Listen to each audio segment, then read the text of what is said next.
I'm in some degraded thicket again, and here is kind of the last man standing of the spekboom here. I found one other big individual, or Rika found one other big individual like this, and yeah, it's quite a thing how high it's had to grow to escape the herbivore trap.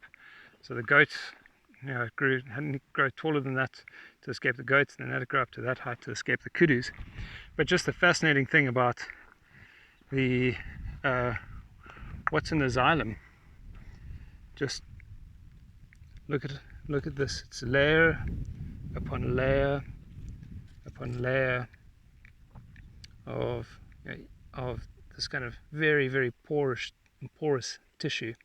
Obviously, many of the cells have now eroded away, but this is what this looks like, and kind of explains why it's so can absorb so much water, and it's very spongy. Even there was some rain last night, and there was a bit here that was super spongy. Let's see if I can see one without getting nabbed by something. Come on, focus. There we go.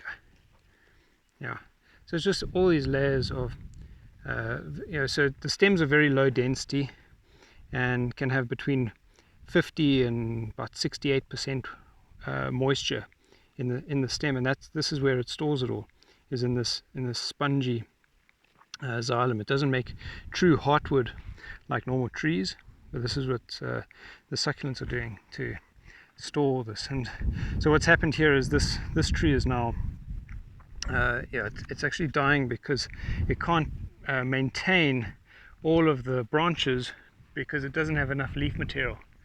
The leaves kept on getting eaten away, and so it can't, it's expensive to maintain these very thick branches. Plus there's been a drought, and so there's been this kind of loss.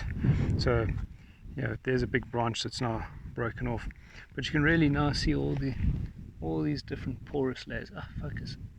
All these porous layers. It's just actually most impressive over here. You just come apart. There's one. So this is probably one summer's worth of growth, and then another summer's. There we can really look at it now. So each of those layers is probably very, they're effectively the tree rings. And so we've got 1, 2, 3, 4, 5, 6, 7, 8, maybe, I don't know, I'm starting to lose, maybe there could be about 10 tree rings, or 10 rings in there of the spongy growth. A bunch of laminated layers in there.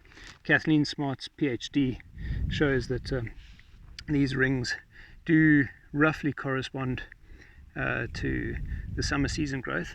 I think in droughts they might not produce them, so there might not be a ring in a drought cycle. But yeah, you can just kind of see how old this plant is. So the size of this base suggests it's probably over 100 years old. And that kind of is consistent with the radiocarbon dating that Kathleen Smart did for her PhD, where she was getting ages between kind of 60 and 90 years for plants that were way smaller than this. So actually this is probably greater than 100 years old. And it's the last remnant of a dense thicket landscape that should have been here. It's been replaced by kind of Nama Karoo shrubland, which is and the kind of very weedy components of the Nama Karoo shrubland. Lots of pensiers.